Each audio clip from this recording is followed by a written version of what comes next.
Boa noite, Brasil! Hoje, dia 29 de novembro de 2021, CBC para você, nós vamos falar sobre ensino, treinamento e certificação em cirurgia robótica. Education, Training and Certification in Robotic Surgery. For this, we invite two experts from United States, John Martinie and Danielle Julian, that will talk about their experience in their service in training and certification robotic surgery. In the second part, we invite some great experts in Brazil. Meus amigos, my friends, Armando Melani, one of the men colorectal surgeon in the world, o homem, the earcad man, Leandro Totti Cavazzola, professor of the Federal University of Rio Grande do Sul, e dos principais responsáveis pela disseminação, was the main responsibility for the dissemination of good robotic surgery in Brazil. Dr. Fernando de Barros. O Fernando é professor de Federal University em Rio de Janeiro, and is the guy who is organizing the robotic program in Hospital São Lucas in Rio de Janeiro. It's another guy that has helped many people to develop robotic surgery. E, finalmente, a Roberta Almeida, que é a gerente de negócios em ensino e pesquisa na Escola de Saúde da Santa Casa de Misericórdia de Porto Alegre, and I bought here Roberta exactly to have another view about training and certification robotic surgery. So, I will begin saying that's a great honor, and thank you very much, John and Daniel, to have your time to be with us, to help us to develop, disseminate robotic surgery here in Brazil. We're going to start with John Martinie, that will share his presentation. Thank you, John. Thank you, Miguel, and thank you, everybody. I'm going to share my screen. Hopefully this works well. And let's see.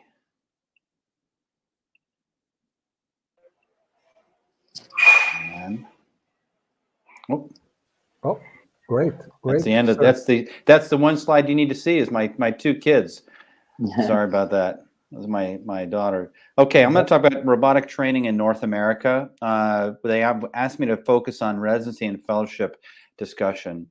I do have disclosures. I do a lot of teaching for industry. The background is that over the last 20 years of robotics, we've done over 8 million cases in North America in robotics, and things are continuing to grow.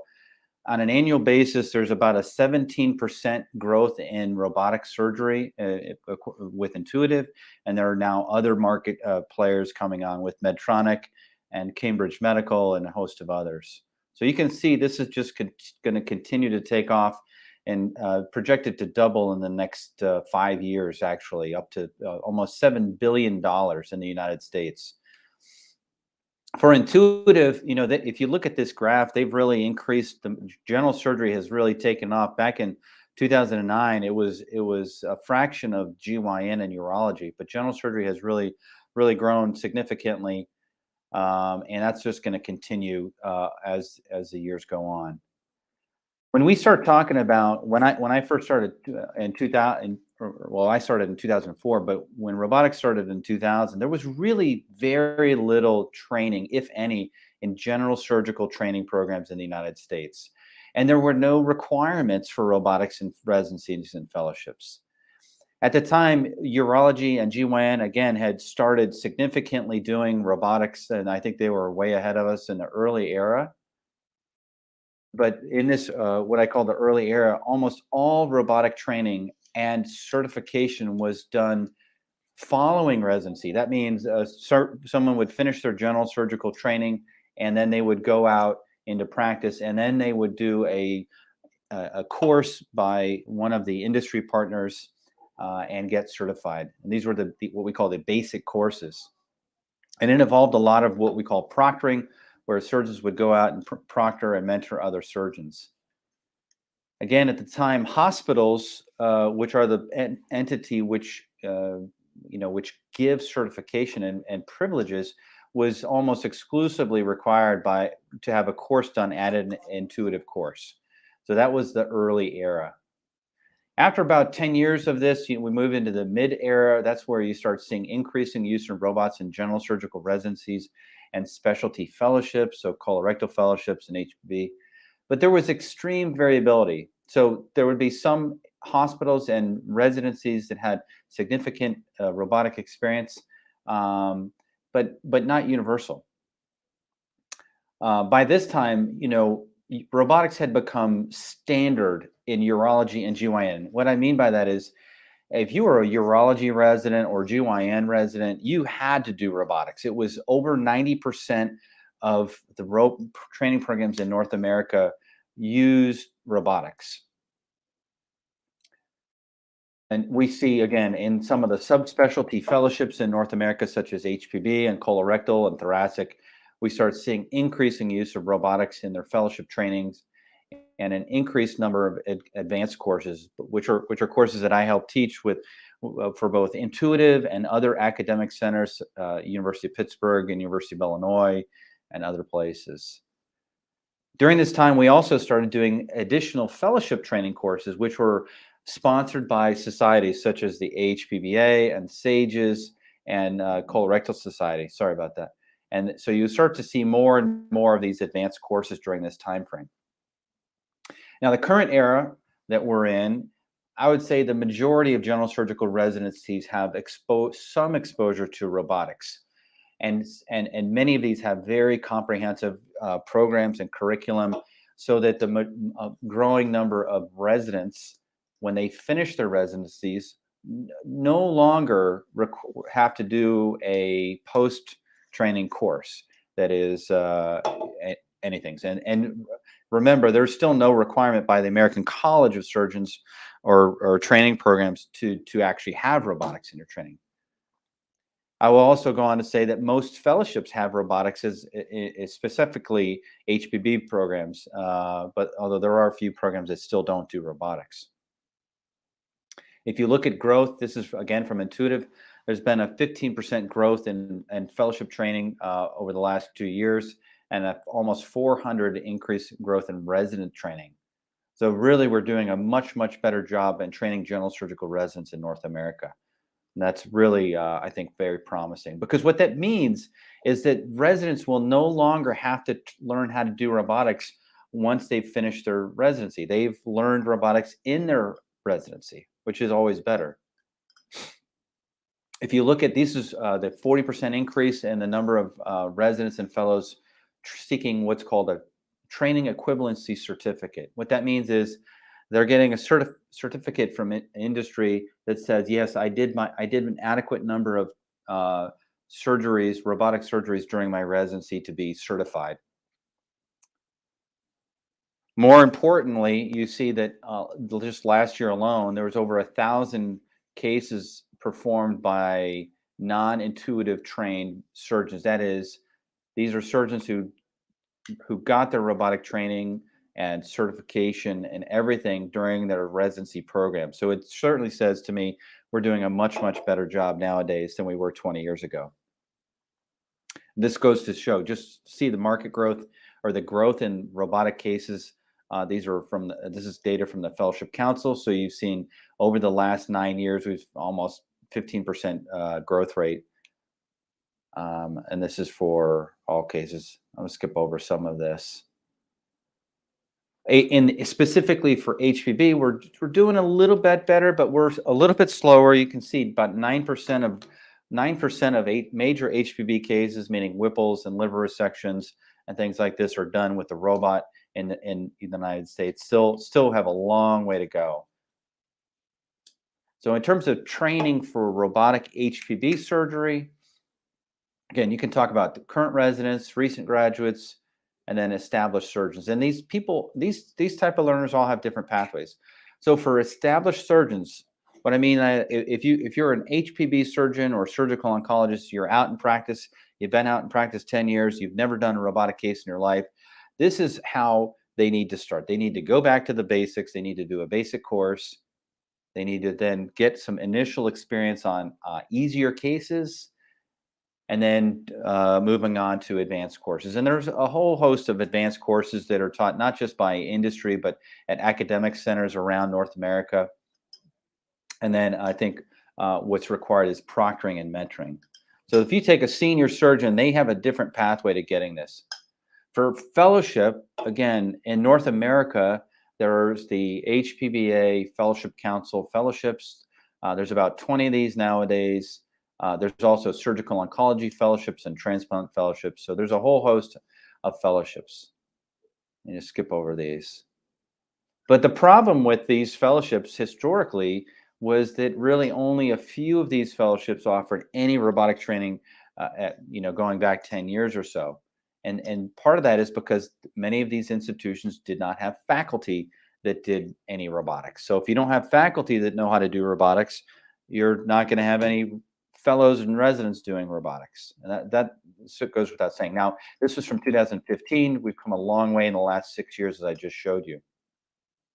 Again, barriers to robotic training in fellowship is just not having enough faculty that do robotics.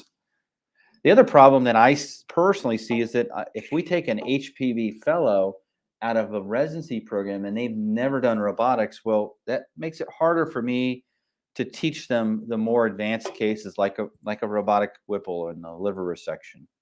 So it's really, how they come in. These are some of the fellows courses that we put on, and we I think give credit to Intuitive. They've done a great job partnering with the societies. This is at one of the Intuitive facilities. We started back doing these courses back in 2014, and this was a joint HPBA SSO course. And then by then, the societies started to take over these courses and own these courses. So since 2016, we've run it as under the tutelage or auspice, the authorization of the HPBA.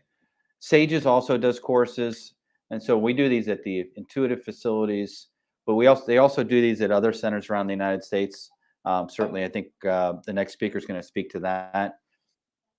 And this is how we train them. We train fellows from all over North America and doing that. Now, more formal fellowship training is really, I think, the answer rather than just these 2-day courses. And we have a 2-year fellowship at our hospital in Charlotte, North Carolina. They spend extensive amount of time doing robotics and ablation and ultrasound. And we have a curriculum which includes simulation and dry lab cases and bedside assisting. And so that's the way it is. Our last 5 fellows have averaged about 125 cases in over a 2-year period. But because there's still a need for robotic training worldwide, we actually started a 1-year post-fellowship. What that means is somebody who's already completed an HPB or surgical oncology fellowship and really needs to just learn the more advanced robotic HPB cases. And obviously, it really depends on their incoming level.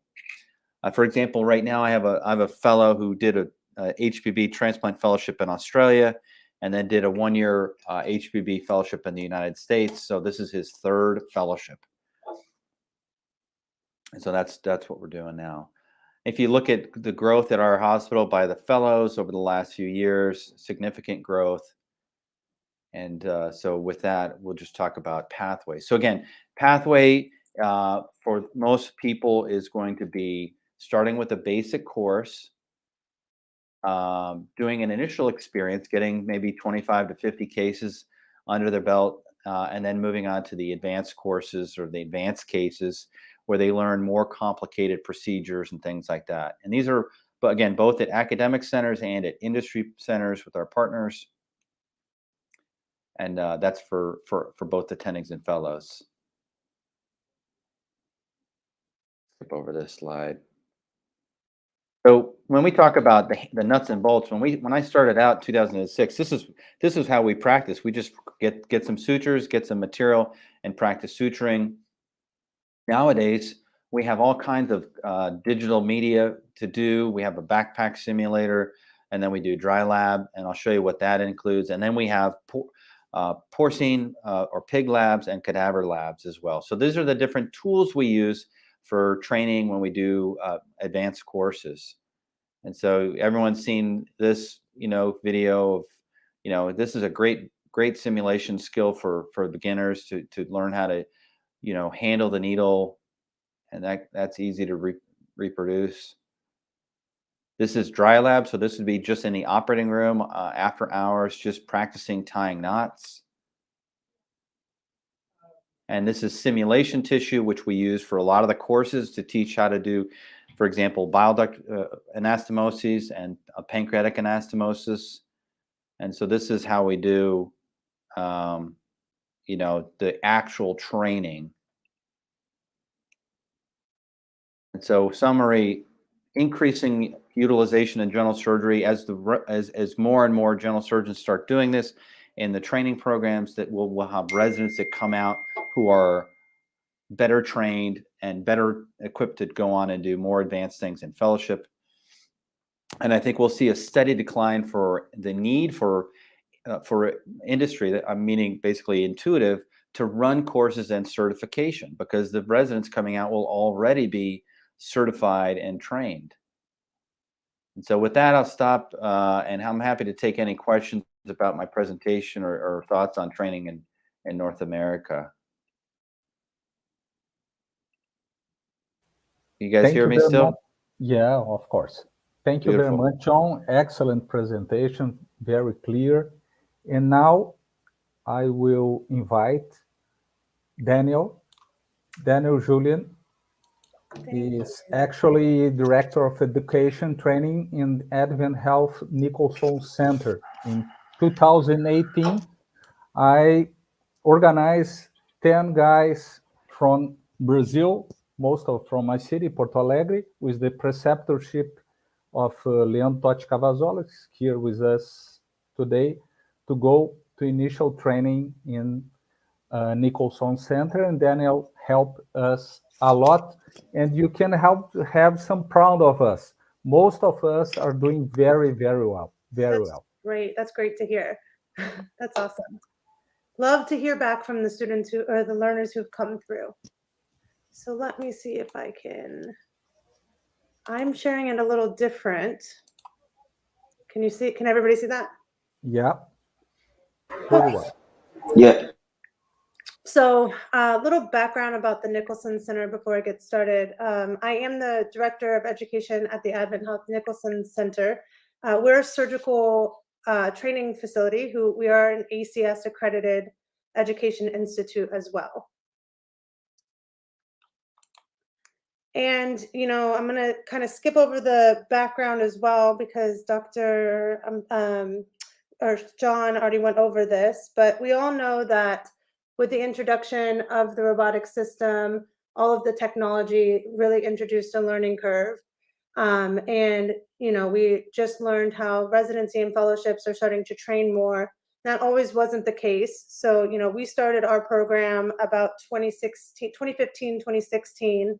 And even now we're seeing a lot of residents coming to us. Some of their programs are sending them to us so that they can get a longer course training before they can go back and practice. We've worked with some hospitals exclusively, sending every third and fourth year OBGYN resident, third year OBGYN residents to us to complete all of our training.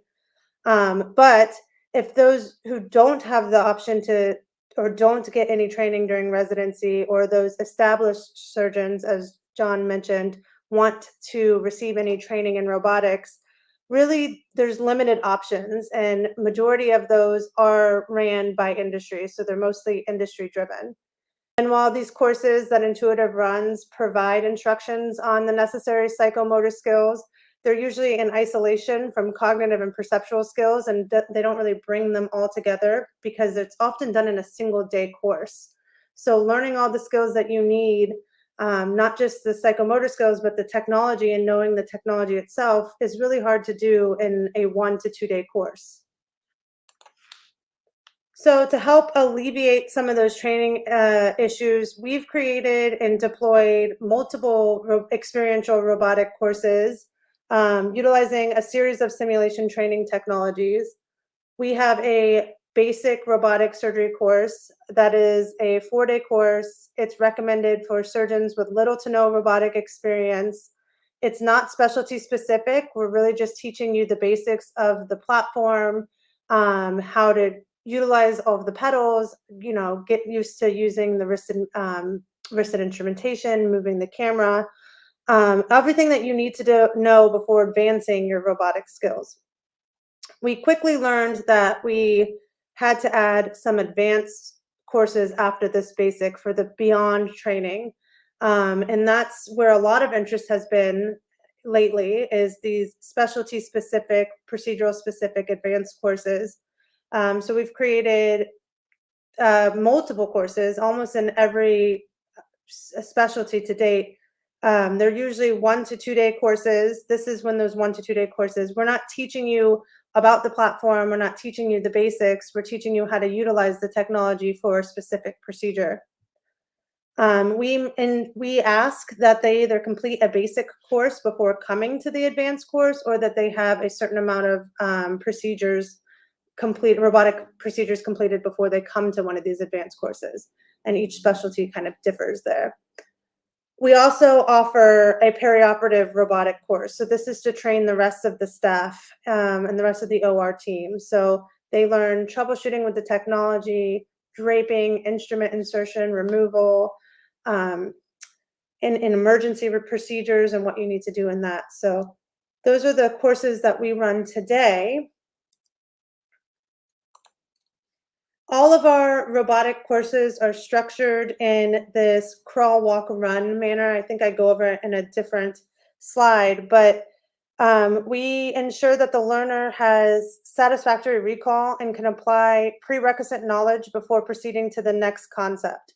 So we start with learners off with a less complex singular skill, typically in simulation, and then they progress through to more complex and comprehensive skills. And at the end of the course, we're kind of throwing all of those skills together in one simulated lab.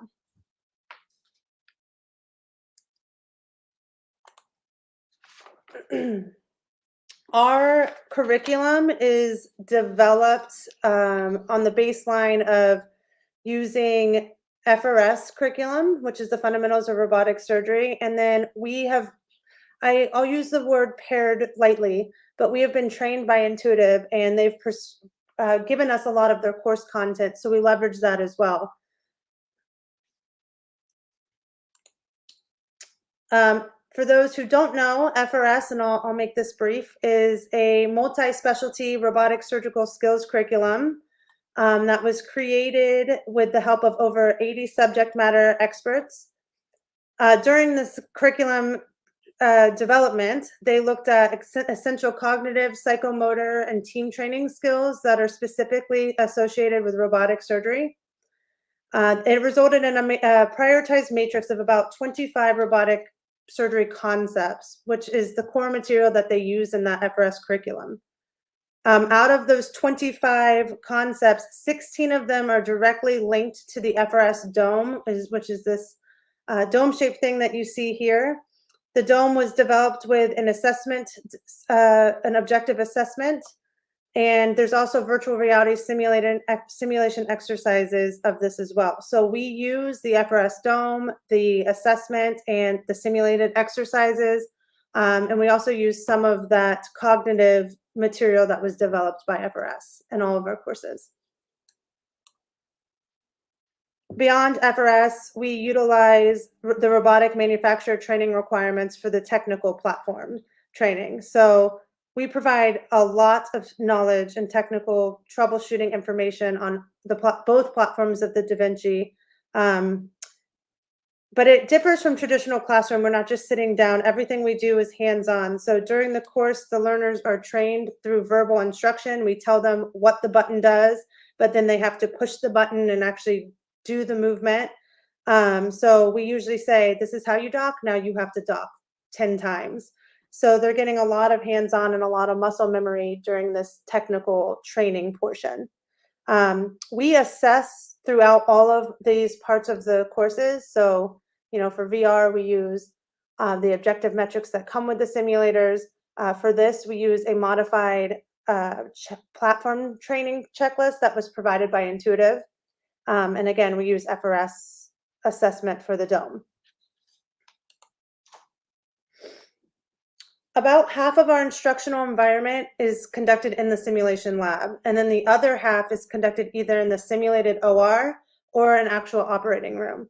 So we use virtual reality robotic surgical simulators. We use lap simulators to brush up on the lap skills for the team training, because so we'll always have an assist and a surgeon. We use dry lab simulators, mannequins, wet lab materials. We do a porcine or a cadaveric lab at the end. And then we also send our learners to watch a robotic surgical procedure before the last day, which is that capstone, that animate or cadaver dissection.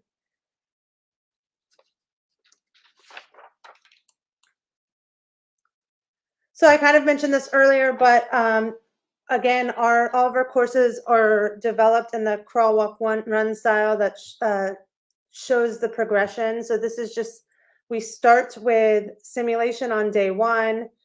They have to pass certain simulations before they can move on to the dry lab portion, which is what we consider the walk. And again, they have to pass their dry lab portion before they move on to the simulated OR session, which is on for the basic course is a porcine model. So we're assessing them throughout. If they don't pass a certain part before they move to the next, whether it's walk or run, we've built in extra time in the course so that they can have practice. And we always get all of our students there to that last day of dissection. But it's important to know that not everyone's going to progress at the same time. So we've built in cushion time for training. So from our years of running these courses, I've outlined a couple of best practices and lessons learned. So number one, collect attendees' feedback on course content and structure. At the end of all of our courses, we require our surveys complete. We kind of tie it into CME surveys so that they can't get away with not completing it. And we really look at the course content, the structure, and the equipment. So we ask them how they felt all of those were. If a request or an issue is mentioned multiple times, then we as a team will meet and discuss changes within the curriculum, see if we think it's fit. We'll look at literature to see if anything supports the change.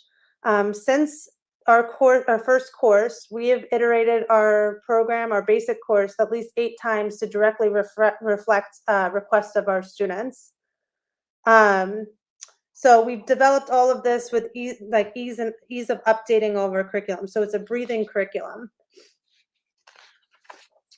Select the right simulation equipment. So before we developed the course, I did an extensive literature review of all of the virtual reality simulations for robotics that were out there, all the team training simulators, the laparoscopic trainers, and then outlined each category and just looked for what I felt was the best need.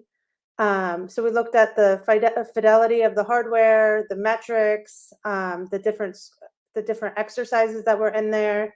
We ensured that each requirement mentioned above were not only available on the simulators, but that it provided the best learning experience before we landed on our purchase of what we used or still use. Same thing with the correct assessment tools. We did a literature review looking at what's the best assessment for each of that crawl, walk, run phase. So, for our simulated OR day when we're doing animate or porcine dissection, we use GEARS, which is a global evaluated assessment of robotic skills, because it was found to be the gold standard in all of the literature for robotic surgery. So that's something that we use. So just ensuring that you're looking at what's the best assessment tools before you build the curriculum or launch the curriculum. And then we limited traditional instruction and increased the hands-on experience.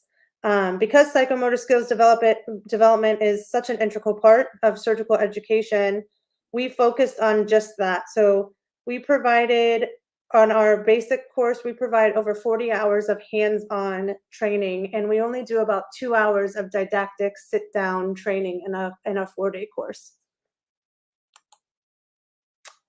On the same side, I have some lessons learned, some things that I learned over the years training. Make sure that your curriculum's not oversaturated. Keep it simple, but provide the why. So we started this program, we had 4 hours of microsurgery and microsuturing, and while the learners would go through it, they felt that they didn't understand why it was important in robotics, and explaining that there's little to no tactile feedback in robotics, just as there is in microsuturing, really wasn't enough. So survey after survey, there was requests for removing that. So we ended up removing it and adding an excised tissue, a turkey thigh dissection that now everybody loves. So just knowing why you're using it, but more importantly, the student understands why you're doing these portions in these simulations in the curriculum. Develop a breathing course. I talked about that, just having the ability to adjust it. We built in extra time. Again, like I said, we have almost a half day at the end of the day, or I would say 4 hours at the end of the day, that's built for just virtual reality simulation. So if they're not finished with that curriculum, then they can spend time on that. If they aren't passing the dry lab section, then they can spend time on the dry lab section. We just made our schedules adjustable to fit the needs of the students, and not necessarily the same course every time. We adjust it for the needs of who's attending. Data-driven curriculum. So while we're validating all of the progression of the learners, we also do a lot of assessment of the course. We use the metrics from the students to show that the course is successfully running, but we also require that every student, again, submits a survey about the course. So we ensure that our course is structured the right way, and that our students are progressing through the content. And then developing a building block of courses. So when we started with just a basic course, and we quickly found out that that wasn't enough. People would come to the basic course and then want requests for all of these different procedural specific courses. So I had to build them in real time, really fast. And it's something that we've learned now, that we've broken them down to be a building block of courses. So we have basic and then multiple advanced courses, like 1 or 2, advanced 1, advanced 2. And it's been very successful.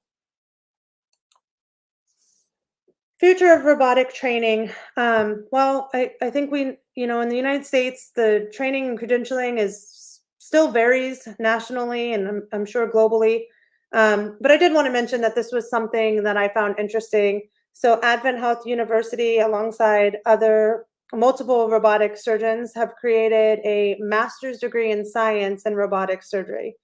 It's first of its kind. It really looks at not just the Da Vinci, it really kind of looks like innovation in surgery and innovation in robotics specifically. It's a brand new program. I think that the first enrollment starts in 2022. So I just thought that it was interesting and that I would share it. So that's all that I have. So let me see how I can unshare. There we go. Thank you very much, Daniel. Excellent presentation. It reminds us who were with you in Nicholson Center, and probably we'll see you again there. So, vou colocar para todos que estão nos assistindo que, para manter os colegas americanos, eu gostaria de comunicar para vocês que boa parte dos da atividade será numa mescla de inglês e português. Vamos tentar ir levando assim, porque daí they permit to be with us for this discussion. And so I will open to Armando, Leandro, Fernando, and Roberta if you have some questions about the things that John and Danielle showed us. I have a question, Miguel, and I want to ask John before, and I know the ideas of Danielle, so I want to listen to her, but I know what she's gonna, or I imagine what she's gonna say. John, in Brazil, our process of certification don't obligate the surgeon to have an animal experience. I mean, we don't have an animal lab which is that is obligatory to have the certification. This was something that our national board decided, and we made a specific commission in our Brazilian College of Surgeons, and we went with a curriculum that when it's not obligatory to have an animal experience during your training. Some of us, and I think Armando and I were these guys, we thought that it's important to have this animal experience. And I want you and Danielle to tell us what do you think about that? Do you think this should be a mandatory part of the training, or do you think you can have a good training without having any animal experience or any animal lab before you go straight to the patient? So please, John, you first, and Danielle, go ahead after. Sure. Yeah, I've done literally hundreds of animal labs over the last 20 years. And it's fairly clear to me that if I take someone who's brand new on the robot, just a beginner, they don't need an animal. They can use all kinds of things like simulation and biotissue, and there's some newer tools where they take a company called Kind Heart, which uses animal parts from animals that have been sacrificed for other reasons, for food and things. So there's just no reason to sacrifice a pig or any other animal, for that matter, for the people in the very beginning. And I'm very confident of that. When you get to the more advanced things, when I'm doing a course like what we call a TR 400 for Intuitive, which is where I'm training surgeons how to do Whipples and liver resections, it's very helpful to have a live animal. And but those have to be we have to think about that too. I mean, at some point, those will go away as well, because as I said before, no one needs to do their first laparoscopic gallbladder or their first laparoscopic appendectomy or their first laparoscopic colectomy on an animal. I mean, we train as an organic process during residency now, and as we shift the learning back into the longitudinal residencies and fellowships, the animal models the need for those will diminish. Armando. If you allowed me, it's a pleasure hear from you, John, and Danielle, related to this presentation. But let us put in this way: we are the robots increased in Brazil in the last 4 years. We have no residents or people being trained on residence. We are in the first phase that you are in US. It means that we are training surgeons that are already in the market. They have no continuous training as you have in a residence. So for this type of surgeons, do you believe that only a model without the day-by-day, corp-by-corp being together as in a residence, this is going to be enough without at least one training in cadaver or animal lab? Danielle, do you want to answer that? Give Give you a go. So Because this is for us. What I want to say is that people here are in the first phase. So we are training surgeons. We are not training residents. Yeah, I agree with Armando. And in fact, we don't have any fellowship, John, that you have. I mean, we're starting the first fellowship programs that people are exposed to the robot. So we don't have this exposure in an everyday basis or something like that. Yeah, so I feel both ways. I can lean both ways on your question, Dr. Totti. For something, I get what you're saying, Dr. Martinie, that you might not need it, that you can learn those skills on something like a kind heart model or anything like that. But the standard, I guess, and this isn't the right answer, but the standard, even with Intuitive, has always been a porcine model, even in their 1 to 2 day courses. And for our trainings, I think it's more, less that it's an animate lab. It's more that it's taking those siloed learned skills and kind of incorporating them in an all-encompassing way. And it just seems to be the best model for us to do that. So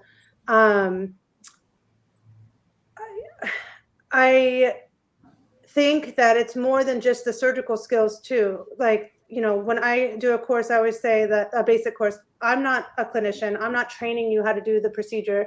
You know how to remove a gallbladder if you're a general surgeon and you've done that. I'm just training you how to use the technology to do the surgery and what's the difference. So again, I can see it both ways. I think for our students, it's more of an experiential learning. It's taking all of those siloed things that they've learned throughout, and a large chunk of our learners are Brazilian because they don't have the option in training.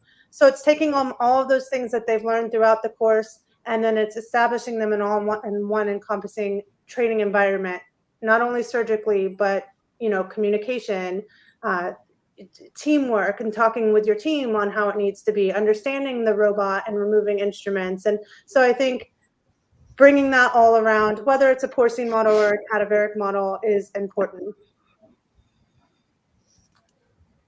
Fernando, any questions? Black belt first. Always black belt first, Armando and Totti.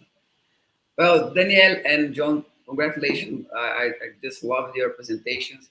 And I'd like to know how much you guys need the industry, the Intuitive, to train someone there in America. Because I think the most important point in the CBC certification is that we don't need them anymore. So it gives us, we can offer this training for a lot of thousands of surgeons in Brazil because of that. And how much you guys need them to train a surgeon? Well, that's a moving target. So, for example, I was just talking with 2 of my robotic urology colleagues. 95% of urology residents in North America finish their urology residency with so much experience that they never need to do an industry course. Okay. And that will be general surgery in another 5 years. In 5 years, we will never need a general surgery resident to go to an Intuitive lab to do anything like that. It will all be integrated into residency things. And I understand it's different in Brazil, and you're going to need those courses like we did 10, 15 years ago. So there's always going to be a need, and there will always be a need for advanced courses. So that's not going to go away. Learning how to do, your first Whipple or liver resection, or low anterior with the coloanal. There's always going to be a need for that. But that's training part of it. Now the whole other part of it is certification. That hasn't changed in 20 years. My hospital, when I wrote the privileging at my hospital 15 years ago, we were just making stuff up. And so we're like, okay, well, yeah, that sounds like a good idea. You go do a pig lab with Intuitive, and then you have your buddy come proctor you for 3 cases. My hospital, and it's like 3 to 5 cases. And then you get a license from the hospital. The hospital gives you the privileges, but that hasn't changed. We need to change. It's been 15 years. Here in Brazil, we shouldn't be dependent on industry, though. Okay. Here in Brazil, we developed laparoscopic surgery training with much problems because there were not too many good courses, mainly short courses, and we have many trouble and complications in the beginning of laparoscopic in Brazil, and I think in the world. And how about in robotics in the United States? Do you see this problem now also? O Armando acho que queria comentar, Miguel. Armando.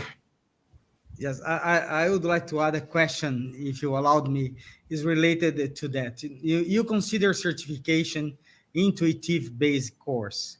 And in Brazil, we changed the rules. We don't consider certification only the intuitive basics course.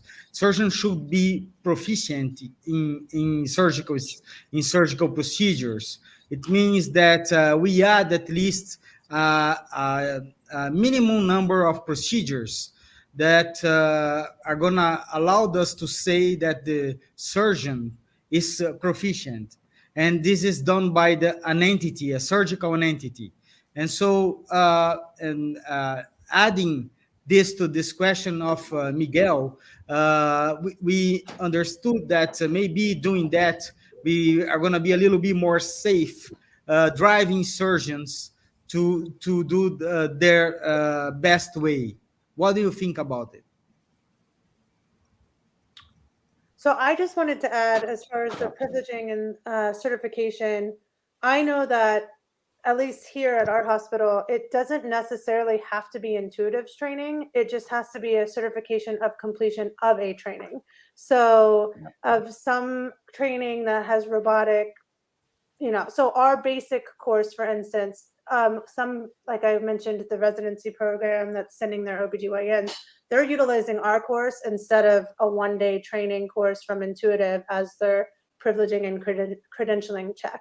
So, I mean, I think that's interesting too, is that it's not really defined that it has to be intuitive, or it's not even defined that it has to be standardized or who's providing the training. It's just that you can go through a training. My question is exactly related to that. How in 1 or 2 days a surgeon is certificate to drive a robot by his own? It's not. They're not. It's not. It's bad. I mean, literally, my hospital, you can go do a one-day course. You get 3 gallbladders proctored, and you have now the hospitals are the people at fault are the individual hospitals in North America. That's not industry's fault. It's not Intuitive's fault. We've done a poor job in the United States of regulating this. And to answer your other question, yeah, there are problems with robotic surgeons out there doing things that they're not qualified to do. But this is America, and we like our liberties. We like to be able to do whatever we want when we want. And that's just the way it is. As far as industry goes, let me just say this real quick. Intuitive has invested billions of dollars, hundreds of millions of dollars over the last 20 years in supporting training and education. So I think they've done their due diligence. Yeah, I mean, do we need them? No, we don't. But it's awful nice if they're going to be helping sponsor some of these facilities. I mean, to do a fellowship course for 25 fellows for the HPBA, that costs money. Okay, that doesn't just grow on trees. In the United States, healthcare dollars and economics are tight. So we're moving forward. All of the players, Medtronic, J&J, all of them are going to be supporting things that we do, not just at Intuitive, but at the Nicholson Center. I mean, we need industry to partner with us. Totti, gostaria de falar? John, even in Brazil, when we take the responsibility for the certification to the societies, even in Brazil, who decides if you have privilege or not is the director of the hospital. So I mean, we suggested for these guys that they should use the pathway that our Brazilian College of Surgeons has created. But I mean, if Miguel has a friendship in his hospital, he can operate if the clinical director just, put a signing. And I mean, we thought that we had made a big movement, but at the end of the day, the guy who decides who have privileges is the guy that decides who can operate the robot in your hospital, if you're trained or not. So I don't think if I want to listen Roberta, Miguel, because Roberta is leading one of the most growing programs, especially here in Rio Grande do Sul. She's leading like a 300% increase in the number of surgeons trained in our state in the last 6 months. So I want to listen her thoughts about that, about what we should do to train better our surgeons, as Armando said, and what we can do to train the fellows and the residents in a close future from now. And Roberta, desculpe demorar tanto para te chamar. Roberta, one more question also. Okay. How do you see the future of training? Because probably things will occur as the Americans, what's happening in the United States and in other countries, and we have a pathway, and we have most complex situation that will present to you as a coordinator, coordination in this kind of service. How do you see the things? I think the training is the future, and sustainability is surgery robotic. And ask John and Danielle, how do you see the integration between teaching and assistance for the sustainability and robotic surgery?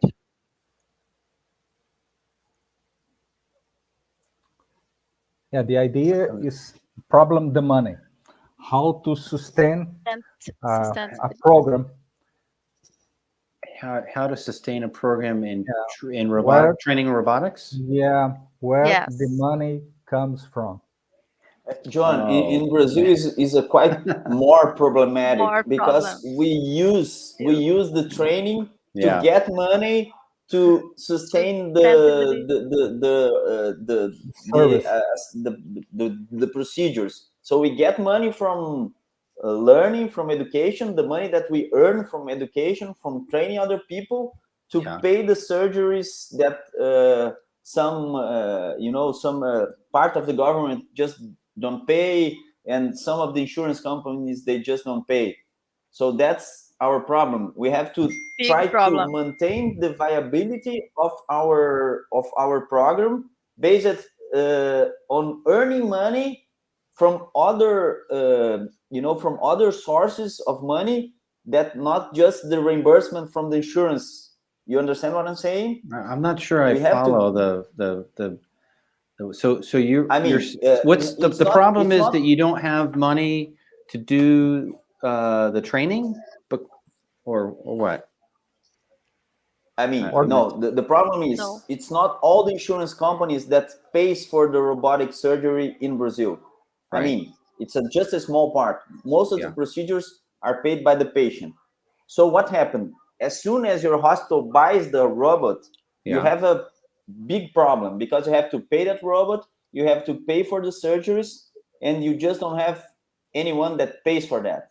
So what we have to do sometimes, we have to get money or to earn money from our education. For example, I teach someone or I do like a small fellowship, and with that money I will pay for the surgeries and I will pay for the maintenance of the robot.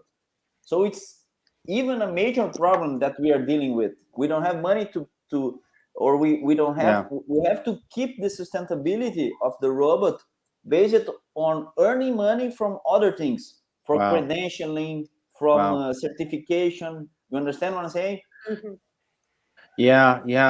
I think I got it. I will tell you that, it's the complete exact opposite in the United States. Okay, let me give you an example. I just did today a robotic Whipple. Okay, it started at 7:15. I was done by 2 o'clock. Okay, I don't get paid anything more by doing that case with the robot today. My hospital doesn't get paid anything more by doing that today with the robot. And the patient doesn't pay 1 penny more because I did their case with the robot. Where the money comes from is that my outcomes are better than open. So my patient will go home quicker than if I did an open Whipple. It's predicated on your outcomes. So you have to have good outcomes. You have to be a good surgeon, right? That's the tool. That's the way economics work in the United States. You have to, robot helps you do a better job. The patients have better outcomes. Therefore, the hospital makes more money based on a shorter length of stay. There is no extra money coming from anyone doing a robotic operation in the United States. That is total fallacy. No one gets paid anything. The patient doesn't pay 1 penny more for any robotic operation. That would be, in the United States, illegal completely. It's outcomes. Now, the opposite is true. So we get the money we get from surgeries and being fiscally productive, we can then use that money in training. Okay, so that's how we do courses. We actually take money from the surgeries to pay for the training, which sounds like, if I understood you right, the complete opposite of how it is in Brazil. Is that right? Yeah. Yeah, you totally got the point, John. And what happened here is that, for example, an insurance company will pay for the robotic surgery, but if for the laparoscopic surgery, but if you book that surgery as a robotic procedure, you won't get any penny, not an extra penny. You won't get the money from the laparoscopic surgery. You understand what I say? Yeah, you don't get like any that money. It's like that in some Southeast Asian countries like Japan and Korea. The countries, they will not pay if it's robotic. They'll pay for lap, but not for robotic, which makes no sense at all. You should get the same amount of money, open, lap, robot, and then you have to show that your outcomes are superior. And it will be driven by patients. Perfect. Yeah, and there is another point related to that, is that your outcomes, if your patient is 1 or 2 days less in the hospital, it doesn't matter for the reimbursement. It's the same. So it doesn't matter which kind of outcomes do you have. So for the reimbursement nowadays, so it is it's like a package, and so that is a real problem. Right. Well, in the U.S., the way it works is we get paid a lump sum because I did a Whipple today. My hospital gets paid, let's say, $30,000 US for me doing a Whipple on that patient. Not me, but hospital. If the patient spends an extra 2 days in the hospital, you can bet that costs a lot of money. In the United States, an extra day in the hospital is $2,000 US, not to mention all the other fees. So they make a lot of money when my patients go home, even just 1 or 2 days earlier. So outcomes are absolutely, in the US anyways, everything. That's why we push, most of the rest of the world think we're crazy, and we maybe we are, but we send people home the same day after colectomies in the United States now. It's crazy. I mean, obviously gallbladders and hernias and stuff like that, but even like distal pancreatectomies go home on day 3. Most countries in the world, they spend 10 days or 2 weeks in the hospital after that operation. So it's all driven by outcomes. Well, right now, I'm kind of worried about laparoscopic training. How about laparoscopic training? Are you simply forgetting and going to robotic training? In Nicholson Center, Danielle, do you still having laparoscopic training? Or are we going to go directly to robotic with laparoscopic adaptation of the environment? Just that. We do have laparoscopic trainings here at Nicholson, but the attendance is typically not American. So we do a Brazilian gyn-onc lap course annually.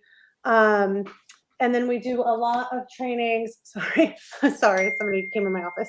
And we do a lot of laparoscopic training for our residents. So beyond residents, we don't really do a lot of lap, but we do a ton of laparoscopic trainings with our residents.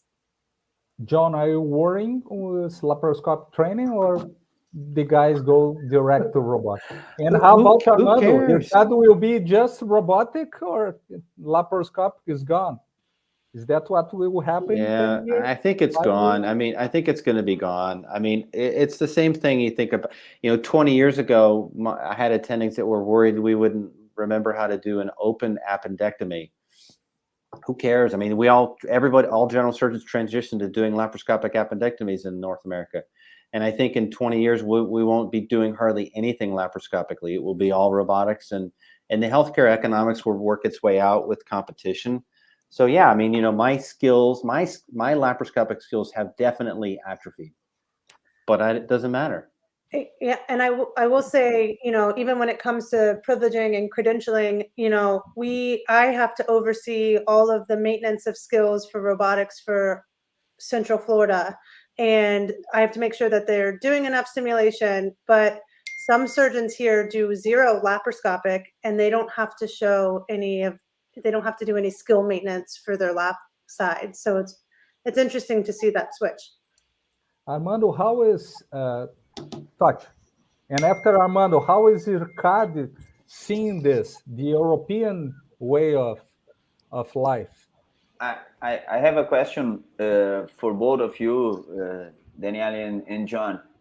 You said that probably in the future there won't be lap anymore. There will be only robot. How do you think we should go on with the training of the new robots that are coming? Should we go the same pathway we did with Intuitive, or should we get what we learned and make some modifications and adaptations to how do you see the training in the new platforms? John and Danielle, I know that you have some experience with some, especially with the SP, but I want to listen to you guys to the other platforms that are coming, the Medtronic Hugo, the Versus, CMR, and the other platforms that are coming in the market so far. Danielle, you want to start? Yeah, so how do I foresee the training going? Well, if we don't make any shifts from how it's traditionally done now, which it seems like we're not, with this credentialing and privileging requiring some sort of training certificate, I think what's going to happen is not necessarily the right thing to happen. It'll still be industry driven. But most of the companies that I have worked with are producing trainings very similar in the way that Intuitive is. So, I mean, our goal at Nicholson, being a primarily robotic training facility, is to learn those platforms and basically utilize our course model to roll that out for other platforms as well. But I don't think it's the right way, but I think it's the way that it's going to continue to go. Yeah, that's going to be a good question. I think we're all going to need to go and look at our training requirements and certification requirements. So let's say if they were to roll out tomorrow a Cambridge medical robot or a Medtronic robot in my hospital, yeah, my hospital will probably want me to show that I've done some kind of training on the actual new platform, so I know what all the buttons do and how to do it. But at the end of the day, a multi-port system many of these are going to be very, very similar to the Intuitive system, slight variations. When you get into different things like natural orifice and flexible robotics, those are going to require their own individual training pathways. And I think, I'm not a chairman, but if I was a chairman or head of a healthcare system, I would be much more interested in revising the way we train and certify and granting privileges. So, for example, just because you did your first 3 gallbladders does not give you carte blanche to just go out and do whatever you want. I think you need to be in a period of probation, maybe 2 years, where you show your outcomes, you show your complications. If you had a major complication, what was the problem?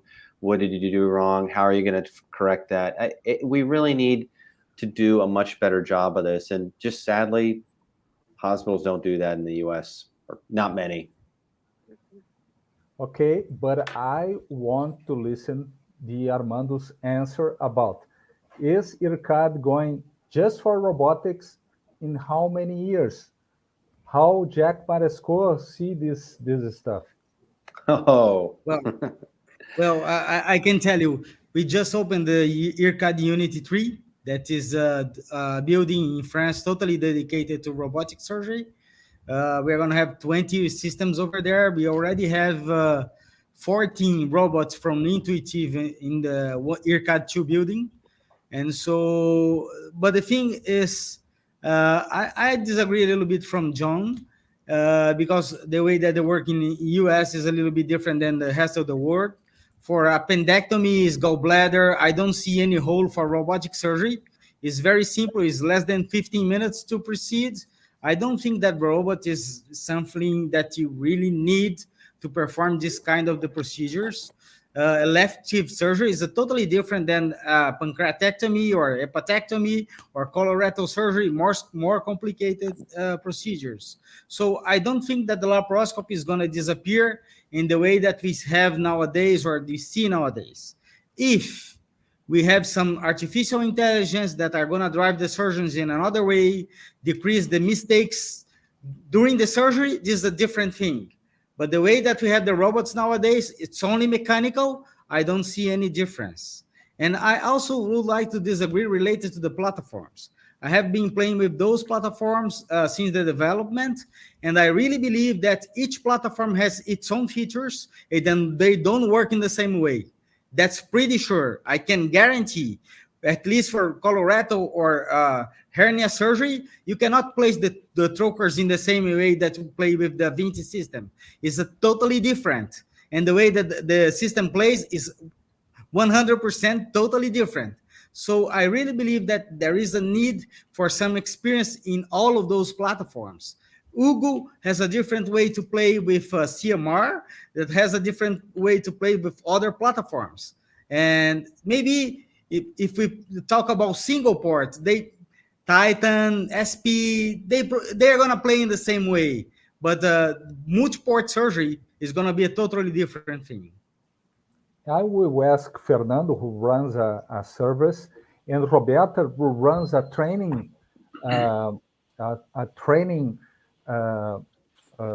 place as Danielle.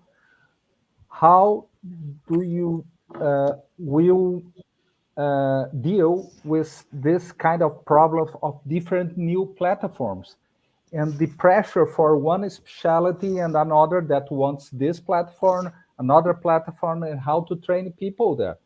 That's more money, more complexity in service and training. Fernando. Yeah, it's a very nice point, and we have to discuss this. Mainly here in Brazil, we have the cost problem. The dollar is very expensive right now, so the robot as well. So I see new platforms. We need those platforms immediately because, Miguel, I don't see more money to buy it. I see we spend less money because if you have another platform cheaper, so we can put all the surgeries of the Vinci, maybe a half or the most surgeries in the Vinci booking to the another platform cheaper. So it's maybe you save money. It's of course there is a cost. It's a cost in the beginning, but after that, I think if you put the most surgeries in the cheaper robot, it could be a very interesting point for the hospitals. And Roberta, how to deal with new platforms, new people asking you to train in a different the Santa Casa, we create and receive certification and program visando, acho que o Totti pode me ajudar aí na Roberta, visando... tu pode Posso fazer falar português? portunhol ou português. Eu vou fazer um português e o Totti me ajuda pela linguagem técnica. Yeah. Mas acho que a grande a grande estratégia foi a criação da recertificação na plataforma DaVinci-XI como uma estratégia de fidelização do cirurgião e também de viabilidade dessas diferentes formas de usabilidade da tecnologia. E, inclusive, agora nós estamos pensando em viabilizar uma experiência de formação em plataformas de simulação diferentes, agregando exercícios e outros critérios do CBC. Tá desligado, Totti. Just to be clear, Miguel, the idea is that you probably will have a basic course, as Danielle showed, that you train people to understand the platform, the idea, and then you're going to have specific targets for each one of the platforms. And what we discussed, and you and Armando can help him with that. We discussed this in our Brazilian commission, in the commission of minimally invasive and robotic surgery in the Brazilian College of Surgeons. And what we understood, John and Danielle, is that we don't have to go through all the same steps of training. We understood that if the surgeon has some experience or has some certification in some of the robotic platform, he can just get the peculiarities of the new platform. And of course, he will have to be proctored in the first procedures. But he don't have, and I want to listen to you about your opinion about that. We understood that he don't have to go through all the process with the same steps that he did, for example, in the intuitive platform. And we understood that this can be backwards. If he did the training in Hugo, for example, in a period of time in the future, and then he will do the training in DaVinci, he doesn't need to go through all the steps. So what's your idea about that, John and Danielle, please? So, yeah, I think John kind of said something about that earlier where, he foresees it that it would be more of like a buttonology overview course rather than how to use the system for surgery. It just, this button does this is how you dock it. I could see that where you don't have to go through all of the psychomotor skill development as far as those longer courses. But I would also agree with Armando. I've seen a lot of these new systems come out, and to me, they are differing enough that they do require multiple training steps.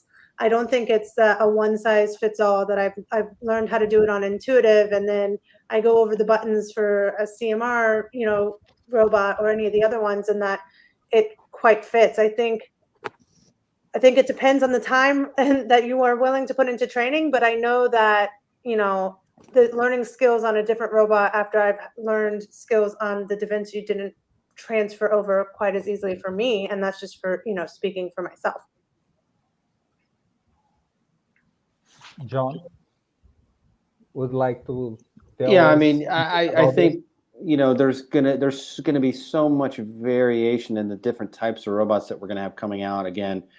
That the multi-port robots, which have essentially copied a lot of the technology, the wristed instruments on the end of long mechanical arms, even though it's now broken up into 4 pods, and there are no doubt going to be some issues with differences in port placements and positionings. But at the end of the day, you've got long arms with wristed instruments, and those are going to be very similar, and people will adopt that fairly quickly. It's the other things that are going to be different. Things that, like some of the robots which have elbows inside of the robot. So you have a single port, you have arms that come in, but then you have elbows that spread out and all these things. It's going to be a lot of differences. And I think it's exciting time. I will say that I sort of look at this like when I finished my residency in 2000, which was 21 years ago. I remember that sometimes there were times when I couldn't do a laparoscopic case at night, like a gallbladder, because we didn't have the equipment, or we didn't have the techs and the nurses know how to set up a camera. This is Brazil. Yeah, This is Brazil now. Yeah, and even farther back as a medical student, before we actually had computers in the room. I mean, everything was paper. Do you remember before we had computers in the OR? To me, it seems ridiculous. Every OR, with 50 ORs in my hospital, every single OR has at least 3 computers, at least 3. You know, and in 10 years, it'll be that every OR has a robot. It may not be the same robot. So the orthopedic robots are going to be different from the neurosurgery robots, which will be different from the endoluminal robots, which will be different from the transabdominal multi-port or single port robot. I mean, it's just going to be every single OR, you know, and I at least in North America, I can't speak about what will happen in Brazil, and it's all driven by economics, right? So, but in the United States, this is the future, and within the next 5 to 10 years, we will have robots in every single OR in my hospital. We already have the orthopedic surgeons are already doing joints with the Stryker systems, the Mako systems, the systems that are coming out. The neurosurgeons, all of their stereotactic brain surgery is done robotically or computer assisted, and hopefully we'll have stuff that can do AI. As Armando was mentioning, you know, a lot of the stuff we have will be automated. Well, I just want to make a comment, Miguel, related to the platforms. It means that all the platforms are robots, like planes. All the planes are planes. So, but if you are not training in 777, you cannot pilot a 777 if you just pilot a Cessna airplane. Or it means that you have to do a course to pilot a Learjet or Bombardier or 777 or 737. It's gonna be like that. All are planes, but all are robots, but they are different. Well, we have 12 minutes. I promise to end at 8:30 Brazilian time, 8:30 p.m. And I ask you about the future. John, are you ready to operate a Whipple from North Carolina to Brazil? I'm sure we could do it easily. You know, when I mean, you know, they've already done less complicated cases, transatlantic gallbladder and things like that, and a lot of the stuff. As long as we have the technology to do it, I don't see why we couldn't do it. There may be I don't know what the lag phase is between an endo manipulator on my end and the actual arm in Sao Paulo, but I can't imagine that it's something that would be prohibitive. I think we can do that technology for sure. But servers are preparing themselves technologically speaking to do this in a short term. The problem is not the technology. So to be clear, we can do this right now. I could do a Whipple in Orlando. The problem, which is not trivial in the United States, is regulation. So I'm not licensed to practice surgery in Florida. And you can think about the malpractice and litigation concerns and what would the public perception be? Like, would a patient want their husband or wife to have a surgeon that was 1,000 miles away doing the surgery? Like, would we even accept that? That's a harder problem. And how about preceptorship? It's being done in the United States right now. We do that all the time. Telemetry and all that stuff. Armando, Fernando, Totti, do you have experience with distance preceptorship? And what do you think about remote surgery in near future? A lot of people discuss the cases, even during the cases with us. I think what I understood as a truly preceptorship is a true preceptorship is like manipulating or showing with the intuitive dots or whatever where the guy should go. I don't think we have this technology yet in Brazil. At least for like commercial use, I don't think we have this so far. But I think this is something that we will be doing in a near future. Fernando. I just want to say that I prefer to have John himself here in Brazil, together with us in our courses or personally than virtually. But anyway, if I have a problem in my pancreas, you are going to operate me. I hope so. But but here, happy to be there. I'll come to Barretos or wherever. Yeah, so, I think anyway, the most important. We already did this, but not with a lot of technology. I mean, sometimes some resident just call you, oh, okay, I got a patient here, I don't know what to do. I got the stomach, I got the esophagus, and I don't know how to do the anastomosis. And we just open your phone, send them the link of YouTube that you do, and they just repeat it. So we don't need too much technology to do this. This is, we do this a lot today. But maybe you can get in the console, the control, far away to make some times of the surgery to help at the same time. So there is a company called Proximie that allows, it's essentially the drawing on the screen on Intuitive that they do.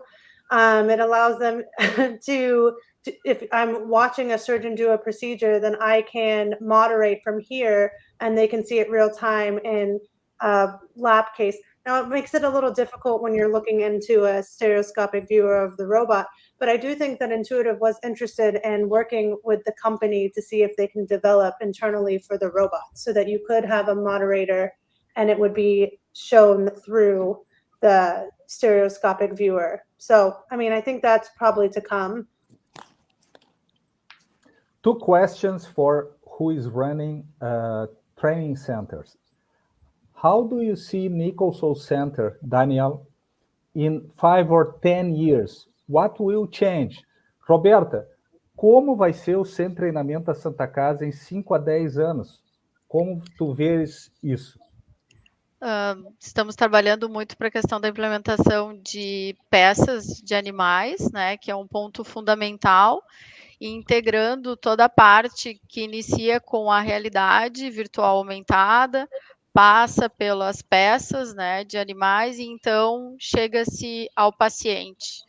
Nossa grande pretensão é que o médico possa desenvolver todas as suas habilidades e desenvolver todas as competências necessárias e que isso também retroalimente, né, as suas habilidades técnicas para o desenvolvimento, incorporando principalmente nas residências médicas. Danielle, in 5 or 10 years, can we go to Nicholson Center? What we're going to see there? I think we're going to see, I mean, just from the robotics side, I think to Dr. Martinie's point, with residency and fellowship training for robotics upticking, I think the basic courses for Intuitive that we're running, I think those are going to start to dwindle. I don't think that's where our focus is going to be. However, with these new platforms coming out, I think there's going to be a very similar progression. So as Intuitive's phasing out of us having to train these basic skills and focus on advanced skills, I think that's when all of these other platforms are going to come in and need to start from the beginning and start where we were when we developed this Intuitive pathway. So I think it's here to stay. I think it's just going to slightly shift. So we're going to be doing advanced Intuitive things and then start over with all of these other robotic companies. Miguel, Armando, may I ask a question? Yep. Well, John, you passed through 3 different phases in US. And I would like to ask you, because we here in Brazil, we are in the first one. And you probably saw a lot of mistakes during these 2 first phases. If you could return back and change something, which thing you would like to implement to make a better training in the first or second phase, if you could return back in time? Yeah, that's a great question. Great question. You know, I would say a more guided and thoughtful progression. The problem that I have now in the United States, in my specialty, in HPB, is I'll get someone who just starts out with robotics, and they right away want to get into a very complex case like a Whipple or a major liver resection. And before they've even developed more advanced skills and visual haptics and things like that. And so I really think we need to do a better job of graduated privileges and evaluations. I mean, you know, there was a time when we thought about actually submitting a video for someone to review. So like, let's say someone wants to do a Whipple. Well, they have to show me 3 or 4 of their videos of robotic cases for me to watch, to observe them. I think that's a concept that we in the United States have struggled with, is, you know, watching someone's objectively and subjectively evaluating someone's performance in the OR really is valuable, and we haven't done that. We have not done that, I don't think. And I think if I was going to change something, I would say maybe we should have people get limited privileges early on, and then as they get more and more experience, they build their practice. That's what I would probably change. Thank you for your answers. You're welcome. Well, we have the last chance to ask our people from US. Are there any chat? Anyone more? In chat, we have a question here for you, John. Oh, yeah, there's a question from the chat, John. To the same. Yeah. Other than USMLE requirements, what else is needed for a fellowship, a robotic fellowship in US? Okay, good question. So there's a lot of what I would say heterogeneity. First of all, if you're talking about a fellowship just in robotics, there's a few of these in the United States, one of which I can think about is at Hackensack in New Jersey, which is basically a general surgical fellowship designed to train someone in robotic, like let's say foregut and acute care surgery and gallbladders and abdominal wall reconstruction and some colorectal. The other fellowships are specific, like HPV specific or thoracic. To do any fellowship in the United States, you have to be able to get a license, obviously, in the US for most of these. And then it depends on the fellowship. So, for example, HPV fellowships, you go through the fellowship council. There's an application process and the match, and that's how that's done. In regards, if they were asking about my robotic fellowship, that is specifically designed for someone who's already completed an HPV fellowship. So they have to have done that already. It's designed specifically for someone who's already trained, but it just needs to add the robotic component to that. Same requirements otherwise. Fernando. John, we have a lot of HPV guys in both hospitals in my city. And I'd like to do a question. If we're gonna train some guy who just make pancreatic surgery, like or hepatectomies, what should be the first surgery in the robot? The first one's gonna be the hepatectomy? That's a good question. That's a big problem in the US as well. Yeah, I mean, and back to Armando's point, you know, like sometimes I have to break them down and be like, okay, you know, you need to do 15 or 20 cholecystectomies to get your experience on the robot, so that you're not learning for the first time on a liver resection, even though we know we still believe that maybe there's no benefit to the patient. There is benefit to the learner, though. So, you know, everybody gets something out of that case, and it may not be of any clinical benefit to the patient by doing a gallbladder or a hernia with the robot. But just think about it as a training exercise.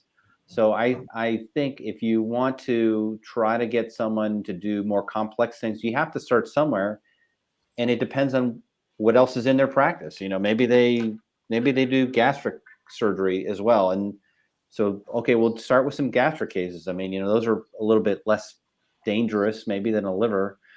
But you have to start somewhere, and you have to augment that and do as much as you can.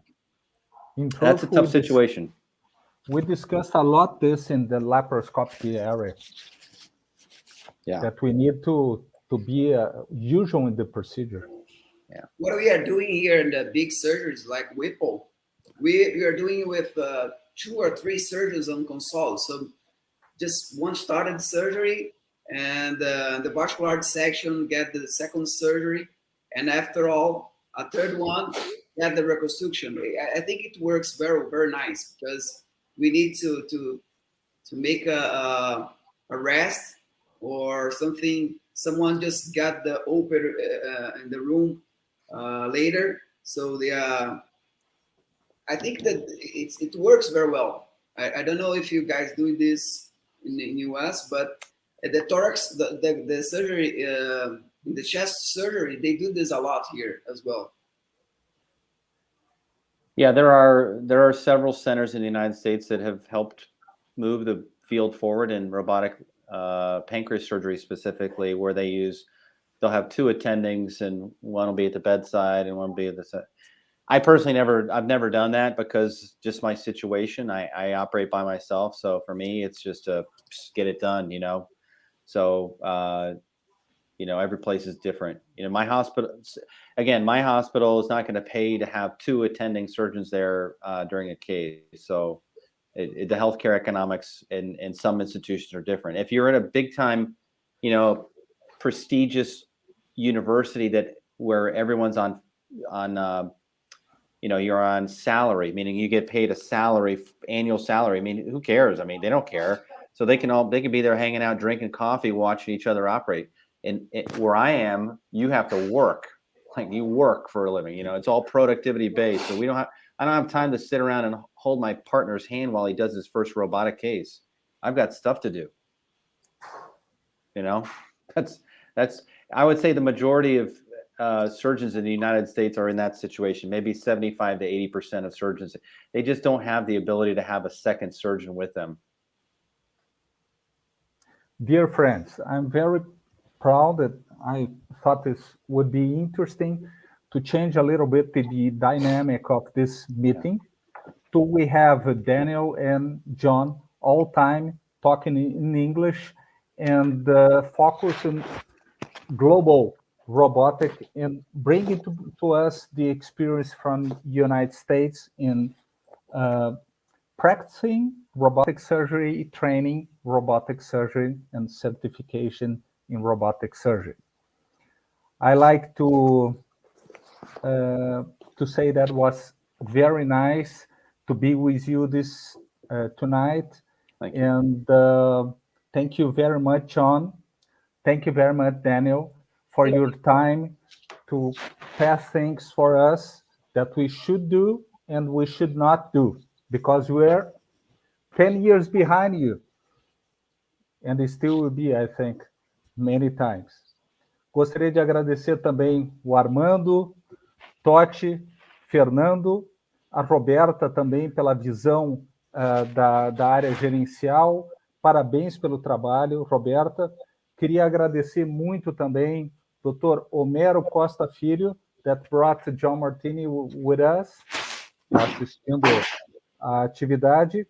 Dizer que hoje, em função, today, with our work in the minimally invasive commission of the Colégio Brasileiro de Cirurgiões, we have almost, let's see here in my presentation, we have 61 surgeon in Brazil with the official certification from Colégio Brasileiro de Cirurgiões, and 16 service, one em Rio Grande do Sul, que é a Santa Casa de Misericórdia de Porto Alegre. Congrats, people, with the certification of service. Fernando também, Armando. And more than thank you, I will invite for the next meeting of the Colégio Brasileiro de Cirurgiões, that will be next Monday. Então, próxima segunda-feira, cuidados perioperatórios pós-Covid, o que mudou?